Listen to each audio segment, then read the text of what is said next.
I was the only one left in the office when he locked the door behind him. His smile said friendly, his hands said otherwise.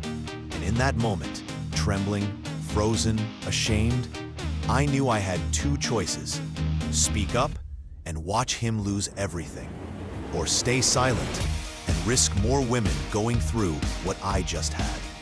If you've ever faced a moment where doing the right thing meant blowing up your entire world, hit that like button, subscribe, and stick around, because this isn't just a story, it's a question of conscience.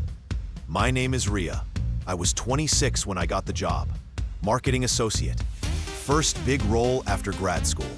Ambitious, eager, desperate to prove myself. And then there was him, Neil, our department head. Late 40s, charismatic, always impeccably dressed. The kind of man people listened to when he entered a room. But behind the charm, I noticed things. The way he stood just a little too close. The way his compliments always lingered a beat too long. The way other women in the office would tense when he walked by. I didn't want to believe it. I told myself, he's just being friendly. Maybe I'm overthinking it. Until I wasn't. It was a Friday evening. Everyone else had left early. I stayed behind to finish a presentation Neil had complimented in the team meeting. "You're a star, Ria," he said. "I see a lot of potential in you." He stayed late too, and when I finished, I walked toward the elevator. That's when I heard the lock click behind me.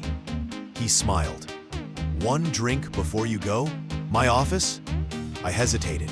He insisted. My gut screamed no, but my mouth said, "Okay, just 5 minutes." 5 minutes became 20. His hand brushed mine, then my knee, then higher. I froze. I couldn't breathe. I told him no. He laughed. "Don't be so uptight. You want to move up, don't you?" I stood up and bolted. I don't even remember how I got home. I stayed in the shower for over an hour, crying, shivering, scrubbing at my skin like I could erase what happened. The next morning, I couldn't eat, couldn't think straight. But the worst part, I blamed myself. Why did I go into his office? Why didn't I scream? Why didn't I fight harder? But then, I thought of Maya. She was the intern, 21, bright-eyed. He always lingered around her desk, and I knew, if I stayed silent, she might be next. Just like I wasn't the first, I confided in a close colleague. She didn't even look surprised.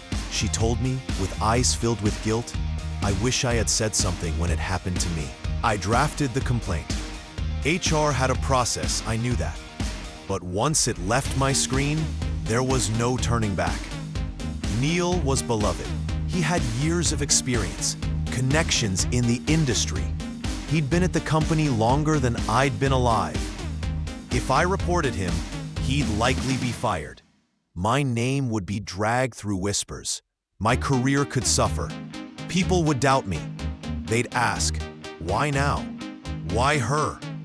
If I didn't report him, Maya might not be so lucky. Other women would be hurt. And worst of all, I'd know. I let it happen. I stared at the complaint for hours, cried, deleted it, rewrote it. I remembered how he locked the door, how I froze, how he smiled when I said no. And that's when I pressed send. HR responded within 2 hours. They took it seriously, more seriously than I expected. A formal investigation started. Anonymous interviews, HR meetings, whispers in the break room, sideways glances. Some called me Breniv. Some called me attention-seeking. And then, 3 more women came forward. Different incidents, different years, same man. One cried when she told her story. Another hadn't spoken of it in over a decade. When Neil was finally escorted out by security, he looked at me, not with shame, but with quiet hatred, like I had destroyed his life. Work was never the same. Some colleagues avoided me. Some praised me quietly, but said nothing publicly. I didn't get that promotion. I lost a mentor. but I kept my soul intact. A few months later, I got a message from Maya. She'd gotten an offer from another firm. She thanked me.